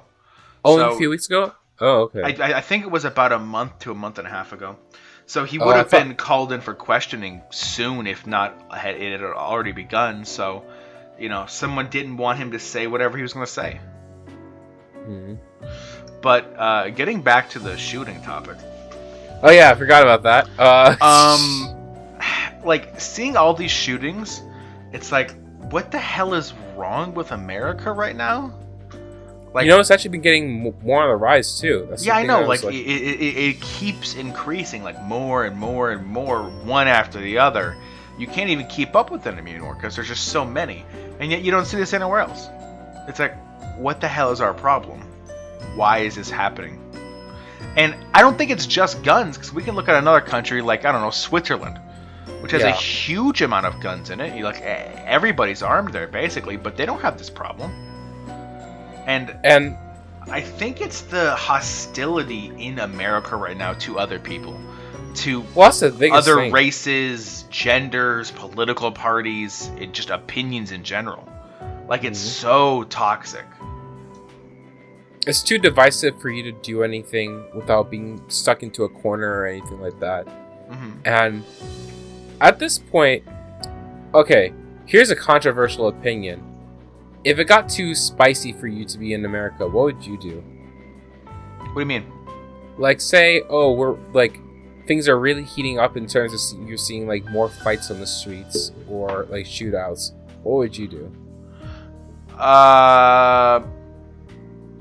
Probably move to a different part of America. Because that's people. What I was thinking. Go to South Dakota. You'll be fine. I was thinking either moving to like the north of America or just moving to a different country in general. One of those two. I don't know, but I think a lot of other countries are too authoritarian nowadays in terms of their laws. Yeah, that's the main problem. That's the only thing. Like, the only countries I have in my mind are either really unstable because of like regional politics can mess things up, where that would be an issue, or even if I go there, the government's not going to be too much different than mine. It's just that we're going to have a new set of problems. Yeah. Speaking of authoritarianism, what do you think about Hong Kong right now? Oh, yeah, that thing. Have you been keeping up with that? Kinda. I mean, I'll tell you this. Have you heard how they're amassing troops on the border with tanks? Look. To be honest, man, when I see Hong Kong, I'm thinking, look, at this point, if anyone didn't realize it, China was expecting this day to come. Like the tick-tock, time's on the clock. I want my territory back. So, I'm not saying that I approve anything that China's doing at all. I'm not. I want Hong Kong to be independent. Do I believe it's going to happen? I bet $1,000 it won't, without like a serious bloodshed. Because there's a couple reasons why China would stamp the living shit out of protests before anything happened. For one, if you're gonna let Hong Kong like have a chance to rebel, you're giving a chance for Tibet to rebel, and you're even giving a chance for Taiwan to have a real case for legitimacy against the CCCP. Mm-hmm. And there's no way China right now, that's like nearing its zenith in terms of its power, is going to let some opportunity like that go away. It will stamp this out faster than Tiananmen Square massacre. And the thing is, they don't need to care about what the world thinks about them to a degree, because the thing is, China has them by the balls in many cases in terms of technology and trade. So there's not like a lot of things a lot of companies are going to do unless you're United States to rebel against them, who's really their only thing that's stopping them from being just full domination in terms of who they are. Mm-hmm. So, like, the only way this could ever get stopped, ironically, is if Donald Trump were to do something about, like, you know what, we're really going to take some action. But here's the thing, though. No one wants to see the two new superpowers in the world fight, and it's bad business for everybody. And I know companies and corporations will vote out a president faster before letting something like that interrupt the business. So I could see it happening if he's reelected. World War III, bull. I would see them hire a new president. Then Well, you can't just get rid of him. I mean, like, if Trump wins 2020, he doesn't have to care about getting reelected again. He can go to war if he wants to. Yeah, but here's the thing. I don't think, like, when I look at how America is, like, run, I never think, like, oh, at least recently, that everyone voted for this person to get in. Usually it's like, you need to have a super PAC and companies that want you in. That mean more to votes than really meets the eye. And I'm not saying that Trump had, like, all the companies on his back, but he's a businessman, so he definitely had people that he wanted to... Well, he doesn't have the most business sense. I mean, he's starting a trade war with China right now for, like, no reason. No, but it is good protectionism for some companies. Protectionism for sure. sucks. Free trade is better. Of course it is, but do you think companies in America wouldn't want to support someone that can help them artificially create more profits? It's gonna burst, and they should know that. And Well, it's gonna here's the hurt other the thing. economy in general. I mean, in my opinion, I'm expecting a recession to happen within the next couple years. I hope I have a job by then. Yeah, it's just like, right now I'm just expecting it, because even some of my friends who are, like, in finance or in, like, computer, like, financial tech, they're just waiting for, like, the bubble to burst any year now or so. Because, boy, like, I'm not seeing any good results. The market's kind of stagnant, I would say, right now. So, I don't know. Honestly, Hey. when the market stagnates, that's also a rise of virgins. I actually did see some research on that, which is not surprising. But if your economy is doing pretty bad, young men don't want to have kids, or at the very least hold off from sex. So you're gonna have a lot of frustrated young men angry at the world, and I wonder how that's gonna happen. Going into radical ideologies on fix either something. side. And, Yeah. Getting guns because this is America. Now, here's the thing, though. In my opinion, I want to ask you a question, because my coworkers at my job started getting, like, their own gun license, which is for surprisingly different reasons, but most of them are kind of, like, either, like, on the fence Republican or Democrats just getting their guns. And I'm kind of like, wow, why do you get yourself a carry license, like an open carry license? And it's like, oh, well, my family got one, so I just Open carried carry on the doesn't tradition. concern Florida. You probably mean concealed. I mean, that's right, concealed carry. And when I was thinking about, like, okay, so what are you gonna do with it? It's like, well, in the event, like, I ever get into trouble, I have it at least on me. Hopefully, God forbid, I have to use it. I'm like, okay. And then we're talking about the El Paso shooting. Hey, what happens if you had a gun? Could you shoot the El Paso shooter and get away with it? And then he talked to me. He's like, not really. Like, you would actually get into more trouble if... I think if the shooter was shooting at you, it's okay. That you're okay with. If the El Paso shooter comes for you... If he's shooting at other people, it depends on what state you're in, I think. That's the thing, though. Here in Florida, yes, easily. We have some of the loosest, like, self-defense laws in the country. Oh, yeah. Like, if it happened in Florida, and you had a gun that could take out a shooter, the police would applaud you and call you a hero. They'd be like, wow, you're a hero. Well, this is why we have guns. Like, California, they'd be like, you have to come down to the station, buddy. Not even that. Just say you're in Utah. Okay, not Utah. Like Oregon. That would be like a little iffy situation. Or even like, South Carolina or whatever. Or Nebraska. Basically anywhere that's not Texas and or Florida. Yeah, really, these are the only two places where you can shoot someone and like, well, did you kill the bad guy? Yes. Have a nice day, citizen. Yeah, thanks. So that's why when I'm looking at like the El Paso shooter, it's like, well, at that point, wouldn't it be better for me to just have like a knife on me at all times, like a really good knife, and know to train it? Because here's my reasoning: a shooter would be much more dangerous. But here's the thing: is it dangerous? Yes, but there is no doubt in any state's mind that I'm doing this for self-defense. Why? Because in order for you to use a knife, you have to know your target, and therefore you're not going to just willy-nilly slash people unless you're in Britain, which that doesn't work out. You got a license for that knife? You got a license for that butter knife? They actually do that shit. If you're I walking know. around with a butter knife, the cops are gonna come up to you. Well, yeah, that's a question. Like, why are you walking around with a butter knife in your hand? It's like, to protect myself, officer. It's like, do you have a license for that? Get him! He's trying to slash somebody. And then you just run. Yeah, because like, think About to be about this. taken down to the station for a butter knife. I mean, they do have mass stabbings in those countries, so they don't have guns easily available. So it's gonna happen. Yeah, but still, that just seems. But butter.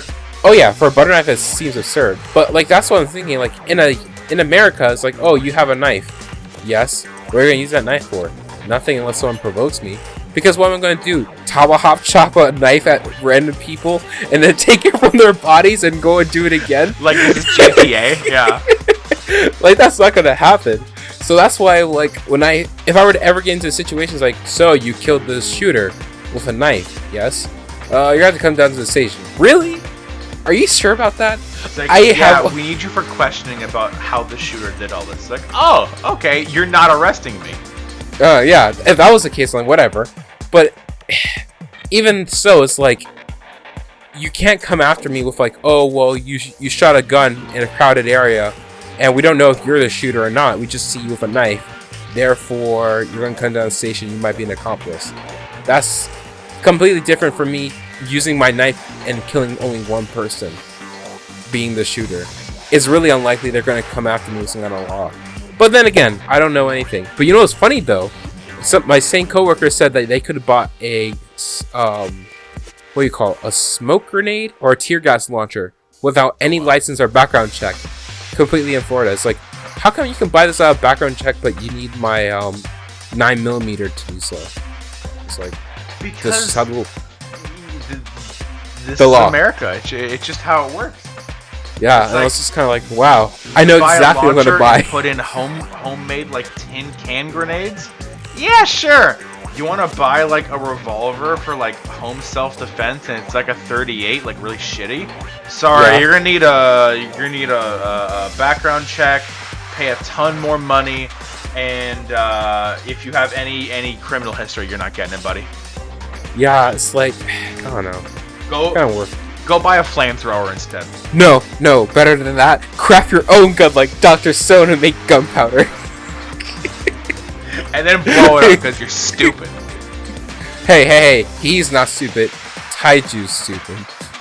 I mean, it's kind of his fault too. Taiju's the one who's too stupid to know how strong he is. Listen, He's it's like dry ice. He's so stupid that sometimes he's smart. It's just how it works. That really is it. Sometimes it's like that. Taiju, no, you're gonna give up a position. And then it somehow just works because luck. I mean, no, science. That's Yeah, the whole thing. science. We don't believe in luck here. Dr. Stone teaches us if you just are persistent and you try again, eventually you can find the answer. That's By essentially what the motivational speech I said earlier was about. Literally, it is. Like, Dr. Stone makes me feel so like, wow, I need to do some more Like, science. I I need could to go try. out and make a gun myself. Wow. And then the cops are like, what are you doing? I'm buying sulfur, officer. Is it illegal to 3D print a gun? I'm looking it up. Yes. No, I'm not. I'm gonna be on a list if I look that up. Am I It already is- on one? I don't know. It's technically illegal in some places. Like, it's not illegal for you to download it. I think it's illegal for you to share it. Or is the other way around? I'm not too sure. Did you know in some states it's not illegal to be a prostitute, but it's illegal to buy services from a prostitute? Fun fact. Yeah. The reason is because I think I remember doing this for my prostitution bill in Yjang. Yjang. That the reason is because they don't want to criminalize the prostitutes, they want to criminalize the buyers. Which I say, as a true capitalist, criminalize neither and just regulate how prostitution is Well, done. there's a difference between anarchist capitalism and like moral capitalism. So, but anarch-capitalism might be considered more of true capitalism. But I'm maybe depends on not- who you're talking to. I'm probably not, because I'm left libertarian, where I will allow more capitalism if it means it's the right thing than having a bunch of laws. Your other people on the left might not be happy to hear that you like capitalism. I don't care. Fuck some of their Democrats, I swear. Like, I'm not saying I don't like some of their ideas, but sometimes it's like, can we just hold back on the government? We don't need us to handhold everything. We can trust on people being... Definitely in the minority on that side. Yeah. Hey, and listen, my side's no better. Trump and all them, they've increased the government size, like, they say they're not, but they are. Like, yeah. It's just bloating. And they're really... The real fight is between the authoritarians and the libertarians. Honestly, yes. Like at this point, and the libertarians keep losing, like decade after decade. Yeah, we're losing our privacy. We're losing our financial markets. This Bitcoin was a hope until it was taken away, and now it's trying to be regulated. Because it seems like the average person, if push comes to shove, will choose an authoritarian over a libertarian because it makes them feel more safe. Which I don't blame them, I guess, but it's like, take your destiny in your own hands, people, and try to develop a system that builds incentives for you to do the right thing. That was the whole thing about, like, my philosophy. Don't build systems, build incentives. Here's a quote I like about that from Ben Franklin. He said, "Those who would give up essential liberty to purchase a little temporary safety deserve neither liberty nor safety." Ah, yes. Good Ben Franklin. So that's a good quote. Yeah. Why is he on our $100 bill? I don't know. Maybe it's because he's the smartest one. I mean, but was he? We have Alexander Hamilton giving a run for his money. I'll tell you that.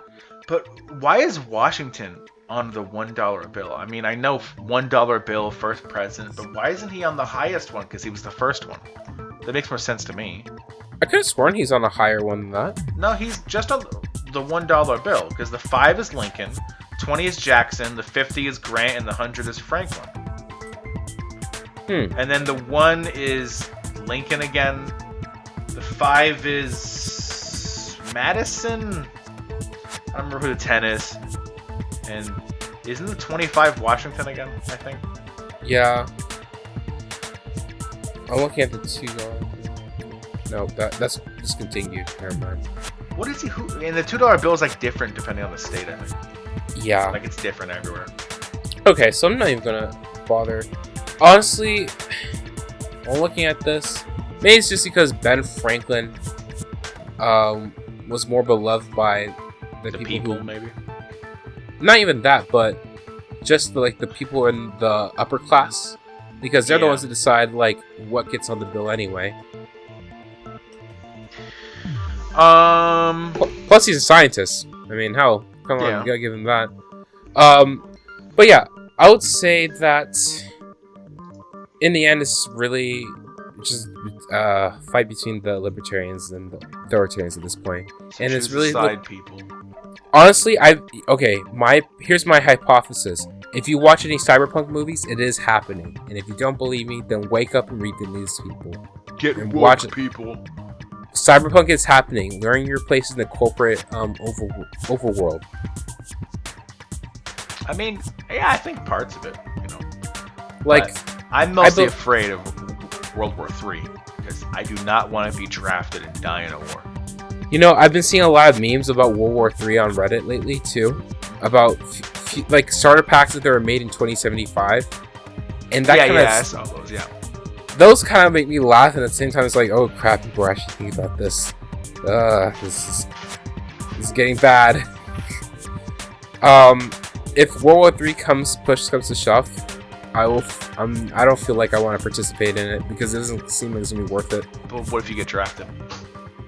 Well, I wonder what I can do. I guess I'm going to figure out. This is going to be interesting.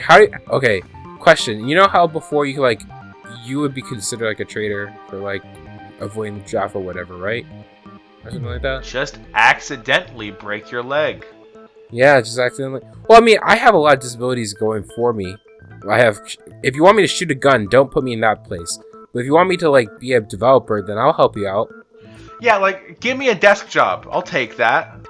Make me Says the he cook fought- on like some army base stateside. I'll do that, sure. Says he fought in World War III. Probably had a desk job. Sign me the fuck up. I'll tell my grandkids. So they're like, where were you on Z-Day? And I'm like, North Carolina, cooking up a nice batch of ribs. Okay, wait. I have a link actually. This is hilarious. It's from a Reddit post called "Hipster from 2075 Starter I Pack," saw that earlier today. and it was great. I thought it was like, it's just started in World War III, but probably just had a cushy desk job. Insists the polar ice caps actually existed. His parents' owned condo in Tennessee Beach. That's like, Thinks President Sanders was assassinated by the Trump dynasty. That's great. But yeah, honestly, when I'm looking at this kind of stuff, it's like, okay, so I don't want to hope that this happens. I don't want to expect that this is gonna happen. If it does, I'm wondering how people get out of it, because I know in the 60s you technically could avoid the draft by through just sheer getting the hell out. Getting out of it. But it's not really possible without repercussions nowadays, because now you just have global tracking for every human being. I mean, yeah, it would be a lot harder. Like, say you have a disability, they could go on every single account you have and see how long you've had it and see if it's temporary. They're like, oh, you say you have a disability? Then why didn't you say you had it 6 months ago? It's like, yeah. Well, in the 40s, it's like, sorry, officer, here's a note from my doctor saying I got this disability. They're like, okay, get out of here. Get out. I don't know if they're what's gonna be the new standard of physically fit too, because America's now really obese like me. So I'm like, okay, so you're gonna raise the maximum weight class. That or basic training is gonna be, we're gonna shape you all up. Which I hope that's not gonna be it, because crap, no, I have to do gym class in the end. In the end, I couldn't avoid it. Mandatory gym class. No, please. Every day. Start at 5 a.m. It's I thought I worked this whole life so I could become a developer. So I can Don't start build World War III at 3 a.m. Gone wrong. Don't text Donald Trump the nuke codes at 3 a.m. Gone Question. sexual. What? Trump gets turned on by the nuke codes. Breaking news. God. Oh god, no. That's what Jeffrey Epstein was assassinated for. He knew that. He do that. Up next. I had to take him out. No, Jeff, please. This is my epitaph. Okay. Actually, question. Now I actually have to think about what jobs could a person get to avoid fighting. Like a doctor, maybe? Yeah. Wait, no, they'd just be drafted as a medic. Yeah, I wouldn't want that. Teacher? No, you can just for elementary kids, maybe? Actually, what are some positions in the U.S. military that don't involve combat? Most jobs in the military are actually non-combat roles. For every frontline fire, there's 3 to 4 support personnel. So basically, a quarter of the armed forces are expected to get into a firefight. So everyone will have to train. The Navy, okay, they're going to be no. Okay, ABC. Military has at least 2 jobs. What your primary might be safe, and your secondary might not be. Oh, so you might have one job as a medic, but then at the same time you could be well, I guess not, because it's hypothetical. But still. Well, in some places it's more of a Hippocratic suggestion. Yeah, I guess. Here's the one that says in World War III. what, in some ways, if it did happen, in which sons of rich American families avoided getting drafted into war during the World Wars and Vietnam War? Was it possible for the rich to take a plane and hide in some peaceful country? Let's see. Oh wow, in Vietnam, there was many ways for you to do that. If you're wealthy and connected, you could do what George W. Bush did and have your father line up with an enlistment in the local National Guard unit. So, George W. Bush joined the National Air Guard in Texas and sat out the entire war, and he rarely showed up for duty.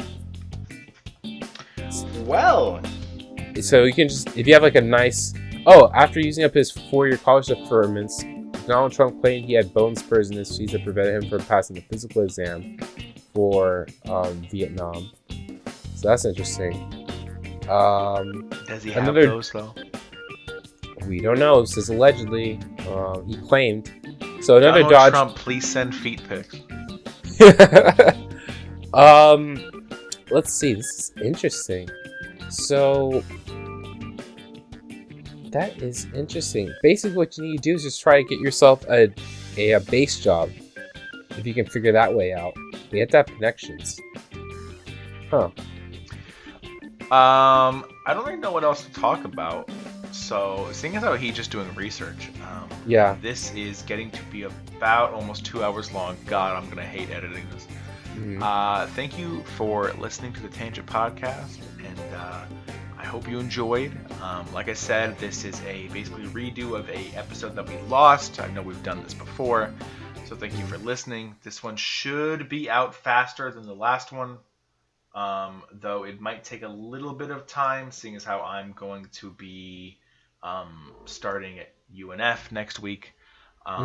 So this should be out at a decent time with some good music and some good editing and some definite bruh moments. Now, you're going to hear that for at least probably like 4 or 5 times. Bruh. I'll probably be playing one of my favorite songs, which is Jingle Bros. I'm gonna send it to you right now. Jingle Bros? No.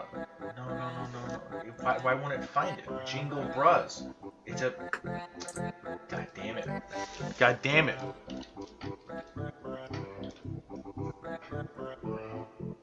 Shows result for Jingle Brush. I'm not looking for Jingle Brush, you dumbass. Dumbass Google, I'm looking for this video with 99,000 views. It's a work of art. It's definitely gonna be the music right now. Okay. But thank you for coming to the Tangent Podcast. We hope to see you again soon. Sorry for the long wait between episodes. That shouldn't be a problem from here on out. And we hope you had a good summer. Yeah. Hope you have a good rest of the year too. So remember to stay positive, be confident in yourself.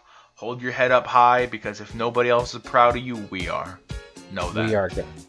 And try your best, guys. Mm-hmm. This is the one life you got. You are worth something. You are worthwhile. Welcome to your Tangent Podcast motivational speeches. Make sure to come back next time for more. If you want to listen to our shorter audio podcast where we just motivate you on your day, you can subscribe and be a patron on Patreon. And send us a request, and we'll probably actually do it. We actually might do that. If I have 20 minutes of my time and like I get a request, even on like Twitter, like if somebody's asked me like, hey, can you make 20 minutes of like motivational speeches? I'll put on right now. Oh wait, before I go, I need to talk about one more thing. So we already made the outro. Okay. Bruh. See you guys. I'll see you guys next time. No 3D. Bye. Wait. What do you want to talk about? Oh yeah, I want to say. Podcast? I want to talk about this just quickly on the podcast. I'll add as a note somewhere. 3D took way too long for me to render out a full episode because I need a beefy computer. So support the podcast. I'm now getting Jeff's stammer. So support the podcast. He's passing the curse to me. Guys, help support so I can make a computer that gets Blender to run in less than 2 days to render a podcast episode. Help. He sent me all he had that his computer could render, and it was like 6 seconds, and it was so depressing. Like, it was like, oh my god. He spent all this time. This is all he got. This is so sad. Alexa, play Despacito. No, Alexa, play The End by Neil Cigar Syria. Oh, I'll make that the end song. Okay. Yes. Alright. So, thanks. You're probably hearing that right now. Thanks for coming to the podcast. We will someday have visuals. When we get more people on Patreon. And hey, if you want to hear motivational speeches, at me on Twitter. At T. Krogan. At T. Krogan on Twitter. And at Yjang for all your tech needs. If you want to find him, just go to my account. I follow him because his name's hard to spell.